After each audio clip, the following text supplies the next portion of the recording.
Hey guys, welcome back to Dissecting Dexter, the podcast reviewing the Showtime TV series Dexter, and today resuming the Season 1 rewatch, which, let's face it, it has been a long time coming, hasn't it?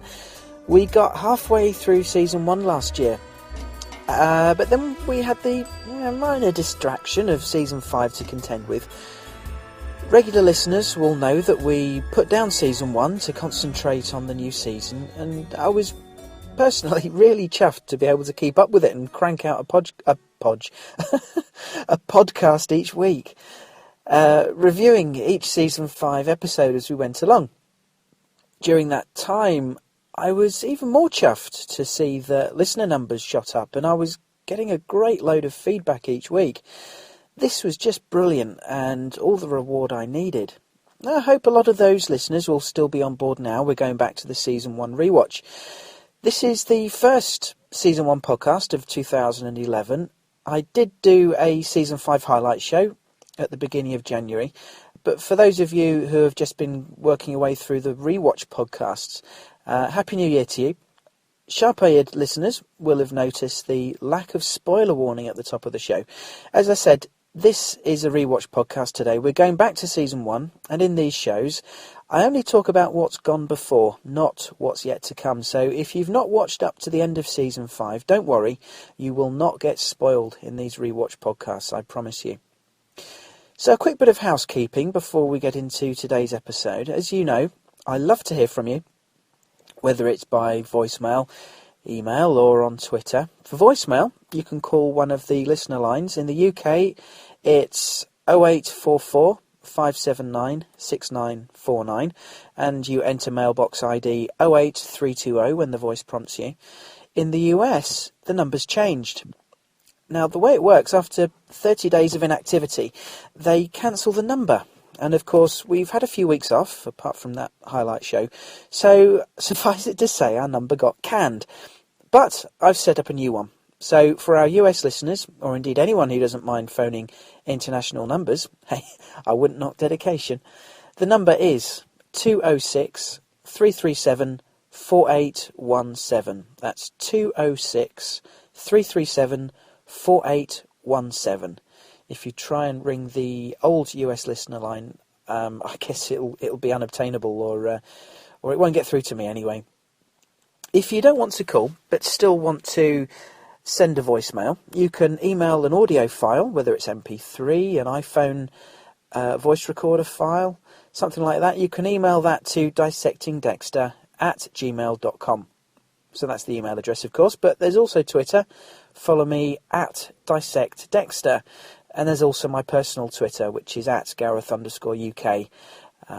If you want to hear about what other TV shows I watch, films, personal stuff, if you're interested, who knows.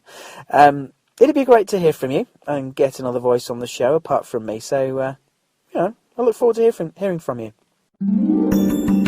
Want to end up on my table? Email dissectingdexter@gmail.com. Right, so Season 1. We're moving into the second half of the season now, and Episode 7, entitled Circle of Friends, first aired on November the 12th, 2006. It was written by Daniel Cerrone and directed by Steve Schill. Now, Schill is a British director who started out on British shows like The Bill, Inspector Morse, Emmerdale and EastEnders. He's known to die-hard Dexter fans as the director of some really key Dexter episodes, including the Season 4 and Season 5 finales. This episode was his Dexter directorial debut, although he directed some great US shows in the past, including episodes of Rome, Deadwood, The Wire, Law & Order, Sopranos and The West Wing. So, let's dive back into Season 1. The ice truck killer, and the fascinating journey of the complex character that is Dexter Morgan.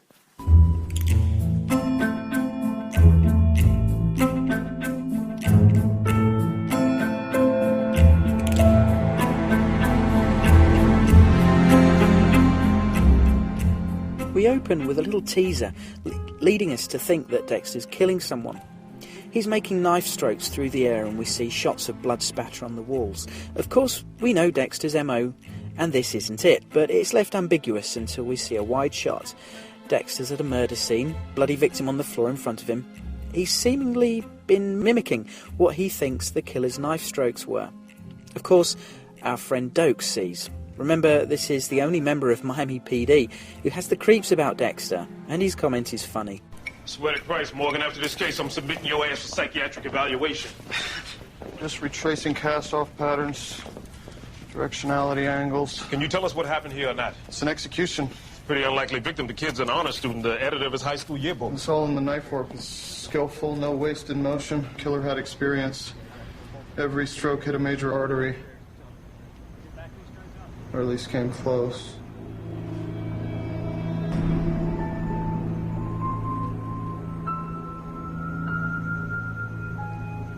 You get a goddamn hard on there, Morgan? That's just typical Doakes. We know Dexter gives him the creep, so it's typical that he should poke fun at Dexter in that way. But to Dexter, the similarity to a previous murder strikes a chord with him. The previously on Dexter sequence at the beginning mentioned the boy Jeremy Downs, who Dexter described as a young virtuoso. He muses how he's seen these wounds before, and if you remember, he let Jeremy go, seeing someone troubled with their own dark passenger. Jeremy had killed the boy who raped him. Seems like he didn't take Dexter's advice.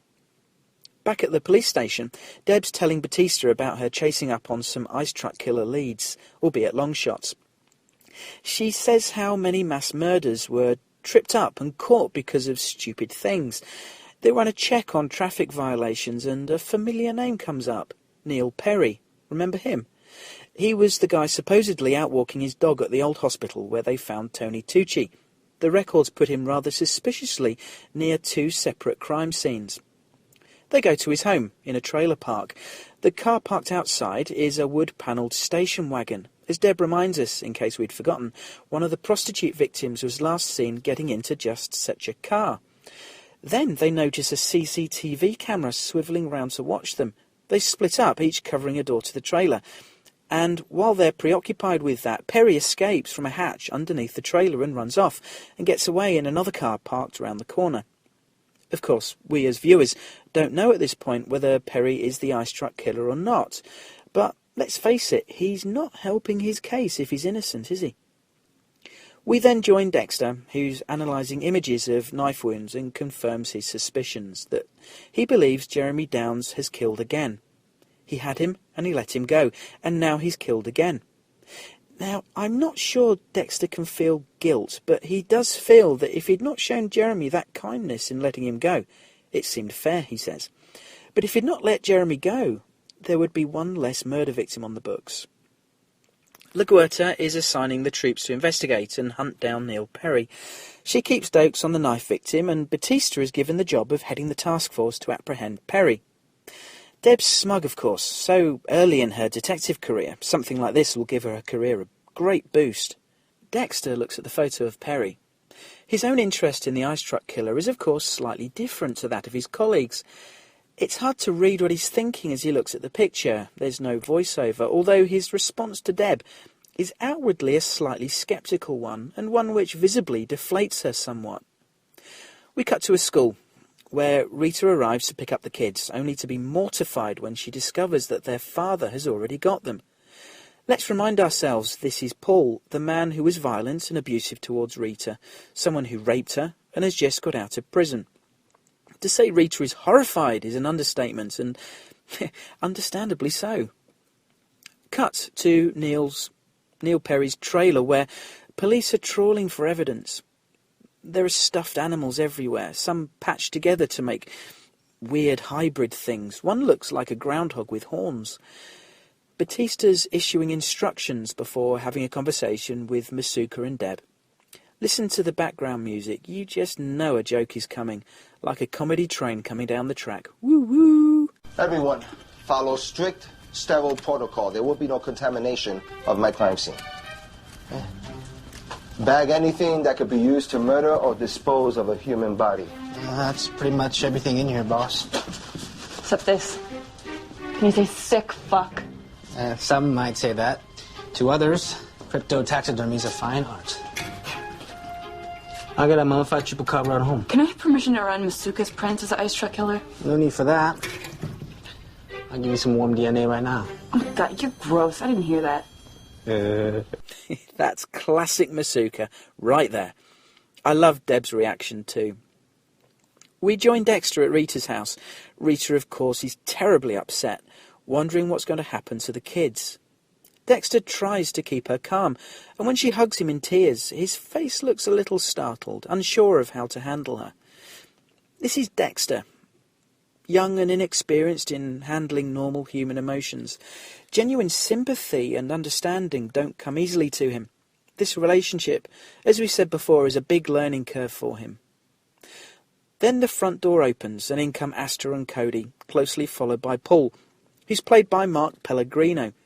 He had a significant role in the TV show Lost, playing Jacob, but previously to that, I'd only seen him in Prison Break and a very small part in The Big Lebowski. You may recognise him from Supernatural, and he's now got a role in the US version of the British show Being Human. Looking on imdb.com, he's been in quite a few things, including a 1999 episode of The X-Files. So, Rita's pissed off, of course, but Paul says he did leave a message at Rita's work to say he was going to pick the kids up and take them to the carnival. Then Paul spots Dexter in the background and introduces himself. They shake hands. Hi, how are you? I'm Paul Bennett, father on parole. Dexter Morgan. I can't think of anything clever to say. It's a bit awkward. Dexter knows what Paul's done to Rita, so he can't be feeling very friendly towards him. And Paul's not too sure what to make of him. Actually, didn't you think his hair was funny? Paul, that is. He had a whole sort of 70s Starsky and Hutch thing going on. Paul says how he missed his kids and missed a few other things. He looks at Rita, and the inference is fairly clear, but I must say, I don't fancy his chances. We rejoin Deb in Perry's trailer, where she finds a hidden compartment in a cupboard. Inside are folders and files full of newspaper clippings documenting the ice truck killer case. Best of all, they find photos that were never released to the press, suggesting he took them himself. Suffice it to say, Deb and Batista are like cats who got the cream. LaGuerta reports to Captain Matthews. LaGuerta talks about what they're doing to try and capture Neil Perry. Matthews looks impressed, and you can see it hurts him to admit it, although he doesn't say it in so many words. LaGuerta is feeling pretty pleased with herself, and she's glad to prove him wrong after he'd given her such a hard time before. She even thanks him for helping make her the woman she is today. We go back to Rita's house, where she's tucking Asta into bed. Asta comes out with something that's both touching and sad. She says, "He's not going to hit you anymore. I made him promise." Asta, she must be about 8 years old here, and it's sad to hear this young voice say something like that. We've mentioned before that she was old enough to remember some of the terrible things her father did to Rita. We know she saw things and certainly heard things. Cody, though, was too young, but how touching also that Asta trusts her dad's word and believes his promise. The innocent, wishful thinking, maybe. In the living room, Rita and Dexter are giving each other foot rubs. Now, I take issue here. I'm not a foot person, and I have no desire to see Dexter's toes, or Rita's, to be quite honest. They could have just been having a cuddle or something, not rubbing each other's feet, for goodness sake. But in their conversation, Rita affirms how Cody is too young to think of Dad as anything more than a concept, but Asta remembers what went on. She also says that technically she and Paul are still married. Paul refused to sign the divorce papers, and she has a theory about that. I think for all the darkness that haunts him, Paul loves having a family. I think he's just afraid to let go. When did you first notice it? This darkness inside the guy you fell for? I always knew it was there. I guess I just didn't think I deserved better. Till I met you.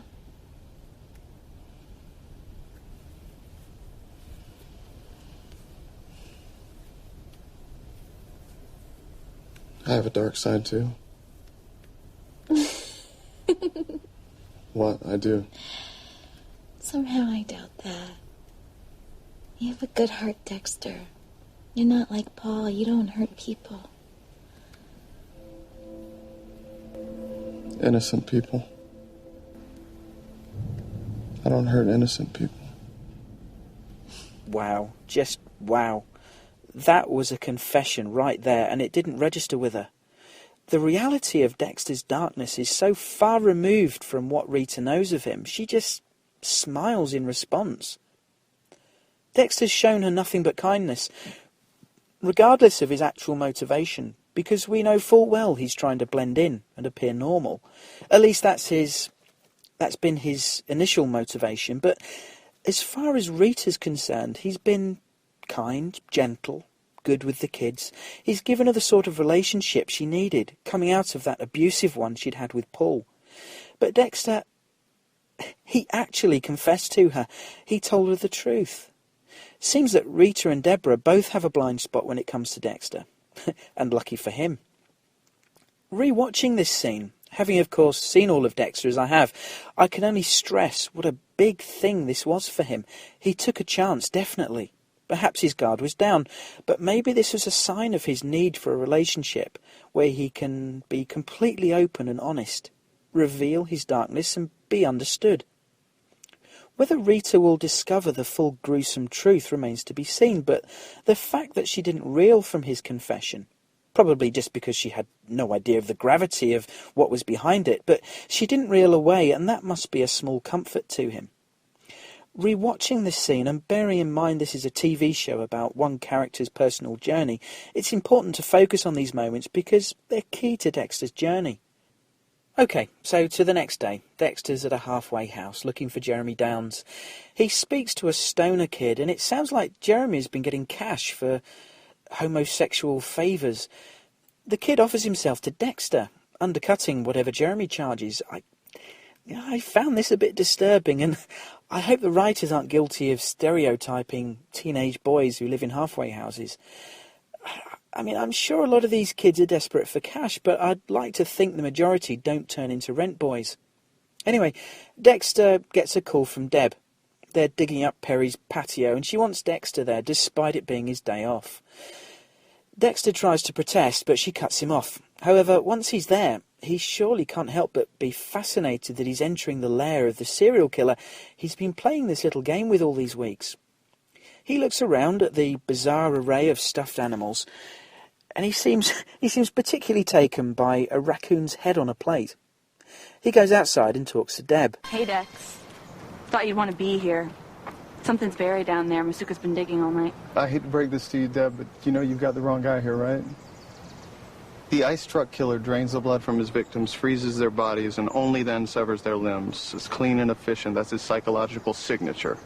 Neil Perry, on the other hand, stuffs roadkill. Yeah, and turns it into fucked up fantasy shit. But the fantasies are all wrong. The guy we're looking for wouldn't turn dead, dirty things into living cartoons. He'd find that pathetic. How do you know?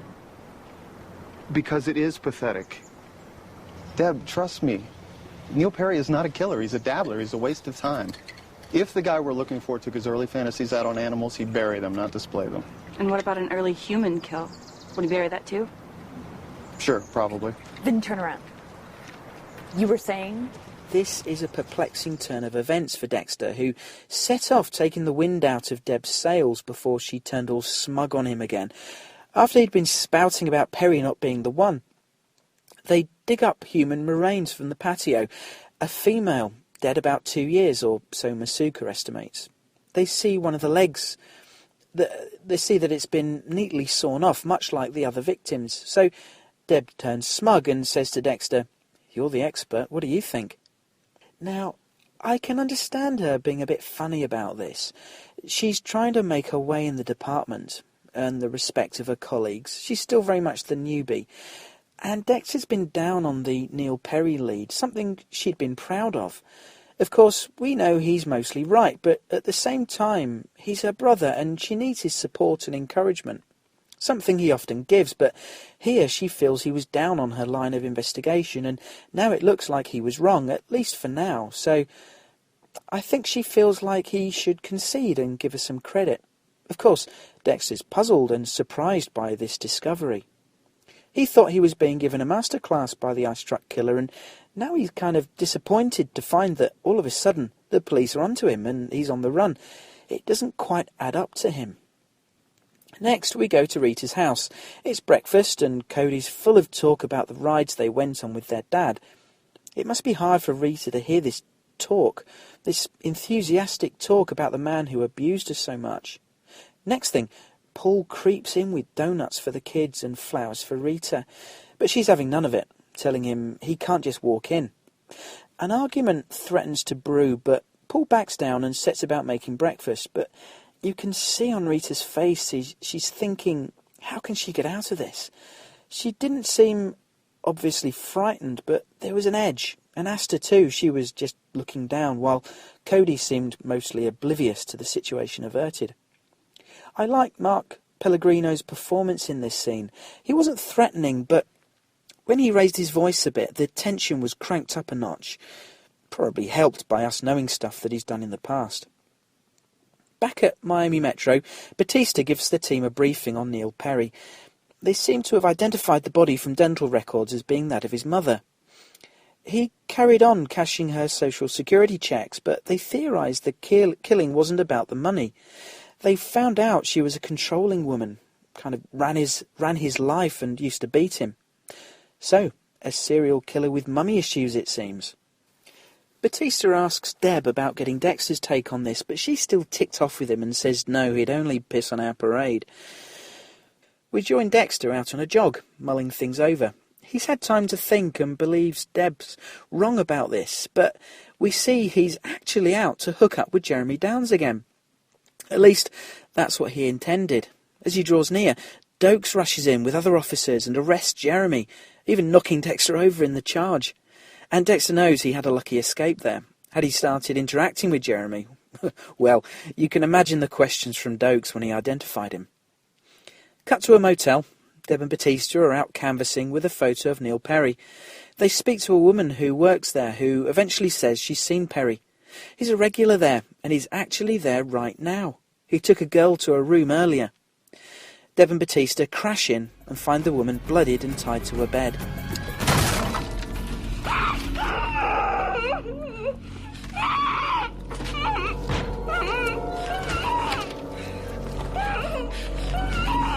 Clear.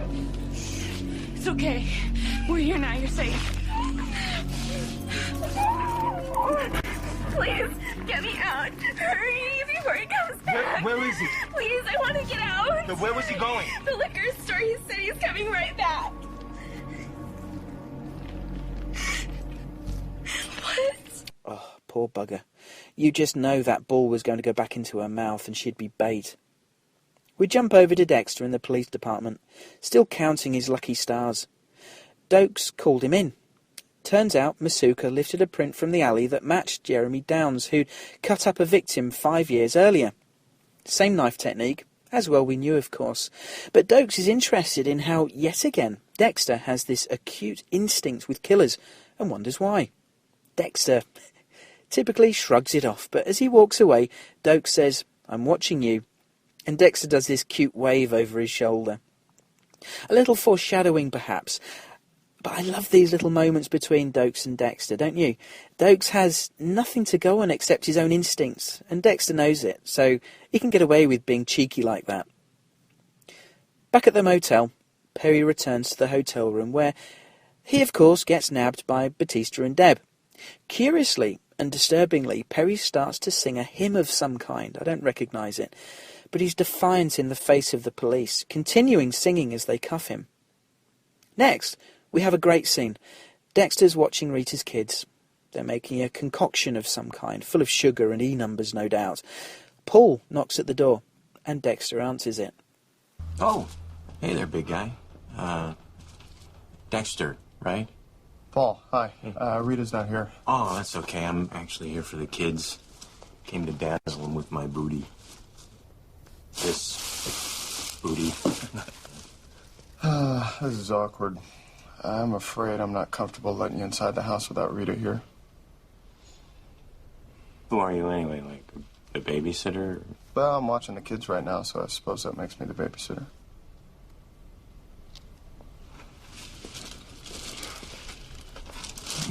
see my wife? I'll let Rita know you stopped by. Or I could just walk in. My house. I own this place. I bet she didn't tell you that, did she? Oof, homeowner issues are way over my head. I should probably just call the police, let them sort this out.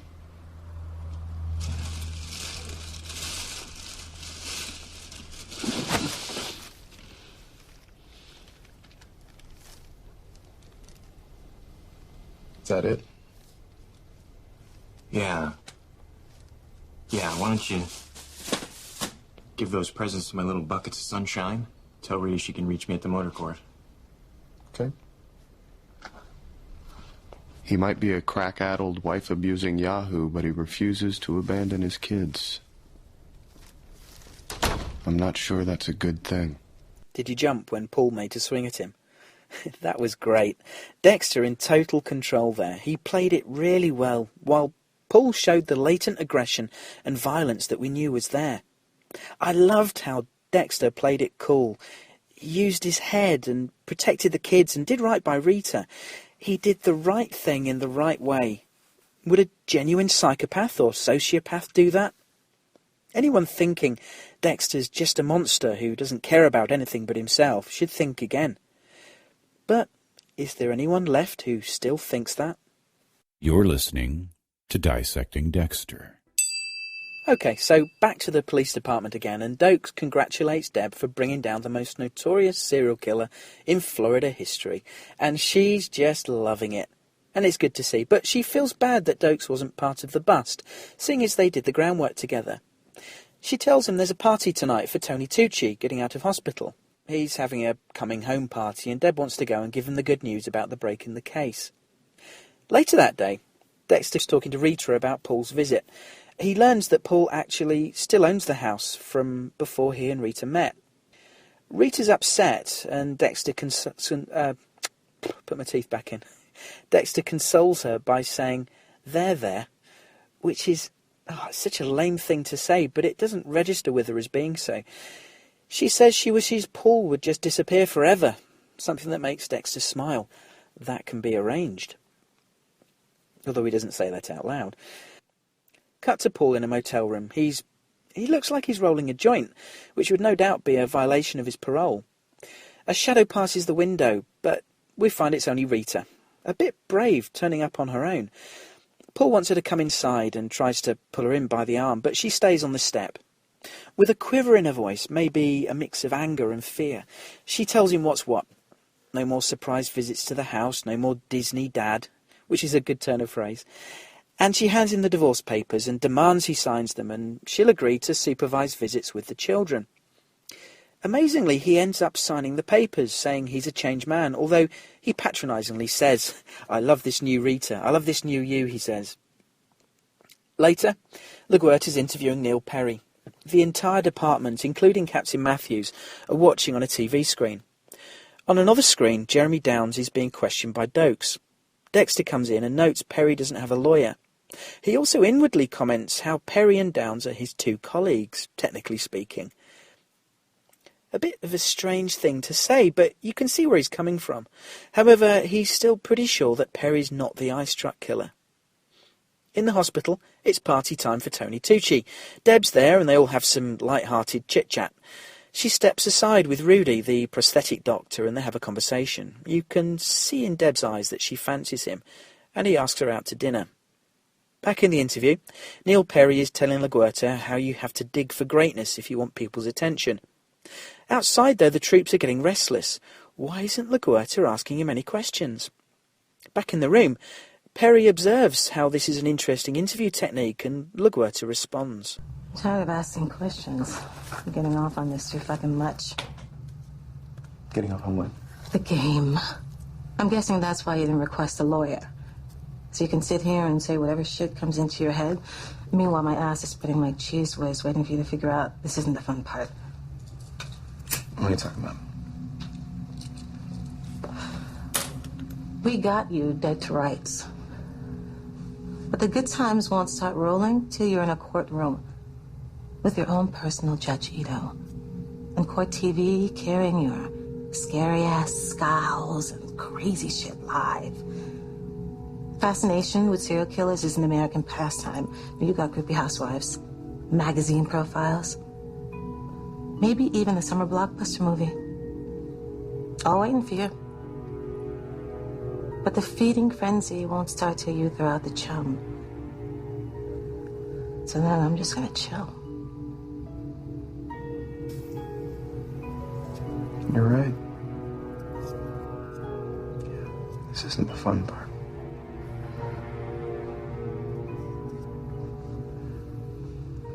The fun part was hanging them like cattle. Hanging who? The hookers. Right before I cut their throats. Way to go, LaGuerta. This, for me, is one of her series' highlights for character and actress. Lauren Velez did a great job here with this little monologue, and it gets Neil Perry to open up. Perry reveals details of prostitutes' murders that never went to the press, seemingly proving himself as the ice truck killer. Dexter looks deflated. He had such high hopes, hoping he could learn a few things from this guy, yet here he is, confessing and revealing his techniques. He looks to Jeremy Downs and observes how his circle of friends is down to one. OK, Dexter doesn't think in the same way as the majority of us, but I guess he was being slightly ironic in his use of the word friend here. He manages to disconnect the security camera in Jeremy's interview room, and he goes in to speak to him. A highly risky thing when the department is packed with officers. Anyway, Jeremy recognises him and he's so shocked to find he works for the police. Dexter looks at him darkly, though, that dark passenger on the surface now. He demands to know why he killed again, why he killed someone who didn't deserve it. Jeremy explains he just wanted to feel something different. Different than what? What do you normally feel? Nothing.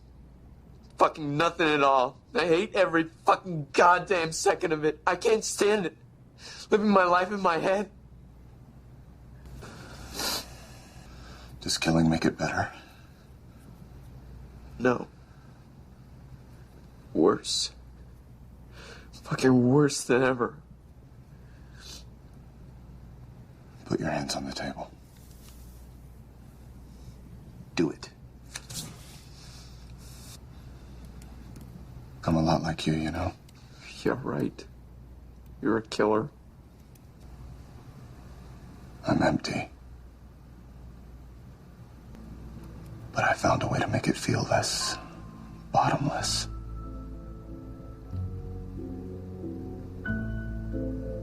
How? Pretend. You pretend the feelings are there for the world and for the people around you. Who knows, maybe one day they will be. This is a fascinating scene and a key one in our discovery of how Dexter's mind works. Jeremy is pretty much like Dexter when he was at that age. Young, frightened, unsure of himself or what he was feeling, or more like what he was not feeling. Dexter tries to help him, although it might have to wait. Jeremy's banged to rights for 2 murders. He's not going to be seeing the light of day for a while. Dexter explains how he has to appear normal, pretend to have feelings for those around him. He says how maybe one day those feelings will be real. A little hint for us to what Dexter aspires to be. Normal, with normal emotions and feelings. But in the meantime, the only way he can survive is to give in to his dark urges, but in this channeled way, by killing those who deserve to die. As viewers, we have to choose whether to put our normal moral code aside to root for him. He's like a one-man judge and jury, but ultimately doing it to satiate his darkness first and foremost, not to make the world a better place.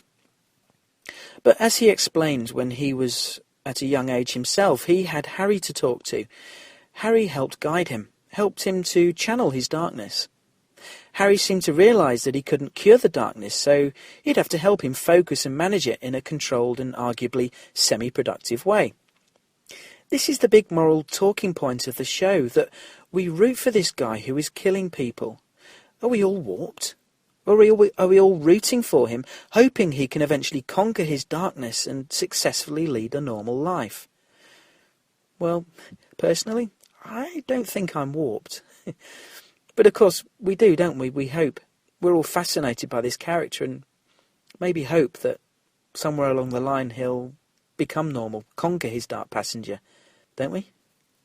Okay, so moving on. Deb's out with Rudy, talking about her family life as a child, opening up to him. She says how her brother and dad were always closest and she felt a bit left out. Rudy seems charming and listens to her, and he then says about how his mum got in a car accident when he was young, lost both her legs. He says he just wanted to put her back together, like Humpty Dumpty. The look on Deb's face, you can see she's attracted to him, so it's no surprise when they end up snogging. We join Dexter in his apartment the next day, looking through his family photos and toying with the doll's head left by the ice truck killer. He's musing how he'll miss his playmate. He's got Rita and the kids, but they can never know the real him. Now the father is back, too. Things have changed. He feels the need to connect with someone, having previously always prided himself on being an outsider. He saw something of himself in Jeremy Downs, but ended up giving him advice he never took and feels he failed him. Not that he had any obligation to help him, but perhaps he felt he could help save Jeremy from getting caught, like Harry helped him. So Dexter's at the prison, where Jeremy's being held, saying Jeremy deserves better, and we'll get it from now on. Now, he doesn't elaborate on that, but I wonder if he means that he's prepared to guide him himself, visit him in prison and talk to him, help him along. But, in slow-mo, the prison guards barge past him, running to a cell. And could you guess what had happened? Doesn't take Einstein to work it out, does it? And, of course, we see Jeremy dead on the floor, apparently having cut his own throat on the bed frame. God, can you imagine doing such a thing? Oh, I guess it kind of illustrates the mindset of the poor kid. Dexter says that maybe he did take his advice after all, killing someone who deserved to die. But he looks sad. Captain Matthews comes to congratulate LaGuerta on her good police work and decision-making that led to Perry's capture. Matthews outwardly seems to look proud of her before he sticks the knife in. She's dolling herself up for the press conference, only for Matthews to tell her he's already done it, and it seems didn't even credit her to the press for her efforts. She's livid. Like her or not, Matthews deserves no credit at all for the bust. We rejoin Dexter at the prison, where he's arranged a chat with Neil Perry. He says he's always been alone since Harry died, but now he actually feels alone. Jeremy is gone, and Neil Perry will soon vanish into the catacombs of the system. I have so many questions for him. How did he discover my secrets? What was his message to me? He's been in my home, my photos, my life. He knows me. Now I need to know him.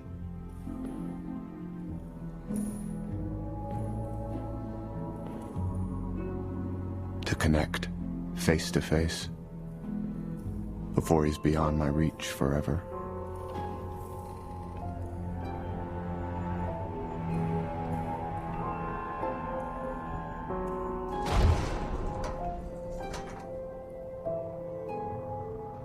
Hi. The fuck are you?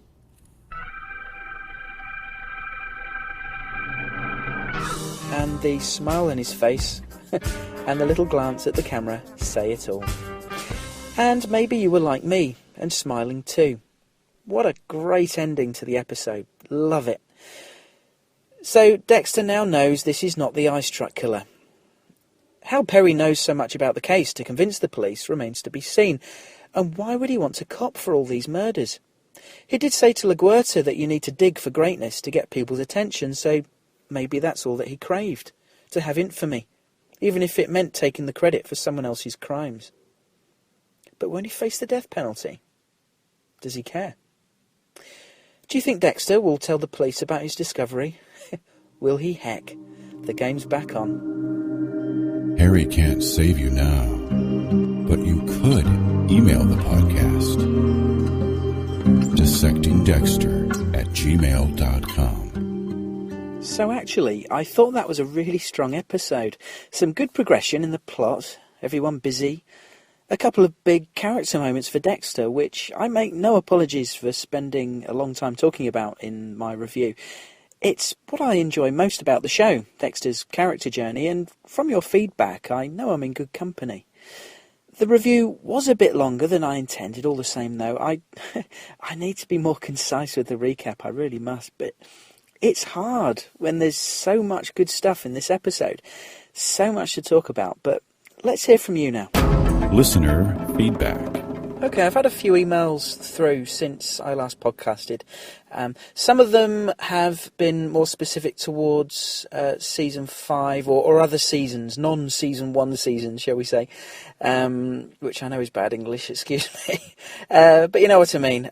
Stuff we can't refer to here in this being a Season 1 spoiler-free podcast. But thanks all the same to Travis, our good friend, and Matthew Battles for their emails. Also, I'd just like to give quick mention to Alm42379 on Twitter and Mazur72 on Twitter, who have both sent in very kind feedback about the show. But emails I can mention, I've had a bit of an email conversation with Sandy in Seattle, who I'm delighted to hear has converted her husband to watching Dexter. That's good news, and she pointed me to a book called The Psychology of Dexter, which I've now ordered from eBay. It looks like a series of essays about the character, which should be right up my street. I suspect, though, it will be laden with spoilers from our current Season 1 perspective, so I might not be able to talk about it too much here. But, Sandy, thanks very much for telling me about it. She also said in her email, it's been fun for me too to rewatch the old episodes because you forget a lot of little details, especially after 5 seasons and so much happening. Too bad Michael C. Hall didn't win the Golden Globe on Sunday night. I was rooting for him, though I also love Walter White from Breaking Bad. Both great shows and great complex characters. The book, The Psychology of Dexter, is quite fascinating, a look inside the mind of our favourite vigilante. Does he remind you a bit of a Batman-like character? The more I think about the show, I regard it sort of like a great comic book. Dexter, our anti-hero, even has his origin story. Anyway, I just think it's fantastic. I love Season 5 and can't wait for Season 6. Thanks, Andy. Yes, indeed. It was a shame Dexter, either Julia Stiles or Michael C. Hall didn't pick up any awards lately. You mentioned the Golden Globes. There was also the Screen Actors Guild Awards, in which Dexter drew a blank. Very much the darling of the awards this season was Boardwalk Empire, which was a good show. Just had its first season, and Steve Buscemi has been awarded as well. He did good work. You mentioned Dexter being a vigilante. Yes, he is a vigilante of sorts. We've talked about what he is in the past. He is taking out people who have killed. He's taking out people who, as he puts it, deserve to die. He used those words in this latest episode. But, as we've discussed, his primary motivation is a selfish one, to satiate his dark passenger, to fulfill his dark needs. And it's just a fortunate byproduct of that he's dispatching killers in the process. And that, well, that's thanks largely to Harry, isn't it, and how he channeled Dexter. You describe him as a kind of Batman-like character. I suppose so. Batman, or Bruce Wayne, he had that traumatic experience as a child, and it's driven him to seek out criminals and see them brought to justice. I can't really speak with any kind of authority on Batman, and I've not seen all the Batman films either. But obviously Dexter is a killer. So there is that big difference. But both characters went through that deeply traumatic experience at a young age, an impressionable age. So yeah, I guess you can describe Dexter as a kind of comic book in a fashion, and obviously the animated episodes that you can still see online, obviously they're very much comic book style. So thanks, Sandy. Moving on, Mark Boldin has emailed in. He says, I thoroughly enjoyed Season 1. the overriding question, though, of why the ice truck killer didn't drop Dexter in the shit. Mark goes on to refer to events that are yet to come in his email, so I'll not read that bit out, but the question he asks there is perfectly valid, and I think I can just respond in that the reason why Dexter wasn't dropped in it by the ice truck killer, perhaps, well, I think it's fair to say it's likely to be revealed later in the season. It is a fair and valid question at this point in the season, and you'd hope it's one of the mysteries that will be resolved by the season's end. Thanks, Mark. Barbara from New York emailed to say, I'm so glad you're podcasting season 1. I've been rewatching it and was amazed to see all the things I'd missed first time round. But don't worry, I won't throw any spoilers in. In episode 7, we meet Rita's husband, Paul, he of the dead eyes and hair-trigger anger. I found myself wishing Dexter would just take him out once and for all. That's the danger of Dexter, isn't it? Rooting for the bad guys to face justice at the hand of our favourite killer. Of course, Paul hasn't killed anyone, so doesn't meet Harry's code. The boy whom Dexter was tracking down looked very much like young Dexter, didn't he? In many ways they were similar, except the boy didn't have Harry in his life. There, but for the grace of Harry, went Dexter Morgan, yes? Finally, I loved the pilot, especially because it was filmed in Florida, which is a magical place for me. I get down there often, and I love the warm, sweet breezes blowing through the palms. Thanks again for everything. Keep up the great work. Thanks, Barbara. Always good to hear from you. You were a regular contributor to the Season 5 podcast, and it's good to hear from you again. Yes, indeed. The actor playing Jeremy Downs did look like a young Dexter, and I'm sure that wasn't coincidental, the similarity. And I like your phrase there, but for the grace of Harry went Dexter Morgan. That was a good one. And of course, Dexter pretty much says what you said, that Jeremy didn't have someone like Harry in his life. Dexter had Harry to talk to and to guide him. I like your description of Paul, he of the dead eyes and hair-trigger anger. And of course, he's a huge thorn in their side. And yeah, the danger of Dexter, and that we're all wanting Dexter just to take this guy out. And obviously it will remain to be seen how Dexter deals with Paul in future episodes. So thanks for your email, Barbara. Anyone who wants to email in, as I've given the address already in the show, I'll do it again, dissectingdexter@gmail.com. And the listener lines, 0844 579 6949 in the UK, and you enter mailbox ID 08320 when the voice prompts you. In the US, the new listener line is 206 337 4817. And you can also contact the show on Twitter at Dissect Dexter. And I'd also, I mentioned Travis, thanking him for his email. I'd also like to thank him for trying the old listener line number earlier in January after I asked someone to try it in the last show. Thanks, Travis. Appreciated. Next time on Dissecting Dexter. We're at quite a critical point in the season. The ice truck killer case has been the crux of the story, and there was a big twist in that quarter this week. It seemed we had our culprit in Neil Perry, who even had the police convinced before the rug was pulled from under our feet at the very end. Like I said in my review, though, will Dexter tell anyone Perry isn't the one? It's unlikely, isn't it? But when they come to examine the evidence, will the police start to find cracks in the case themselves? The next episode is called Shrink Wrap, and by the end of that we'll be 2/3 through the season. The synopsis of the next episode reads as follows. The suicide of a wealthy and powerful businesswoman leads Dexter to suspect that her psychologist may have killed her. But Dexter gets a surprise of his own. When he pays a visit to the suspect, Dr. Emmett Meridian forces Dexter to open up dark secrets from his past. Elsewhere, as Rita becomes warmer to her ex-husband Paul, who claims to be a changed man, she wants to move on to intimacy with Dexter, who is afraid of consummating their romance. Meanwhile, Lieutenant LaGuerta's visits to Neil Perry makes her become more sceptical to his claims as being the ice truck killer. Also, Deborah's romance with prosthetic specialist Rudy begins to heat up.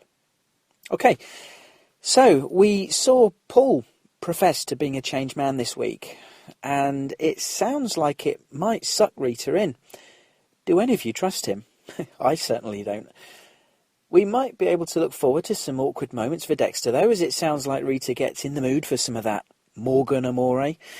And as far as the ice truck killer case, it does sound like the police begin to doubt Neil Perry's guilt, so that'll be interesting to see unfold.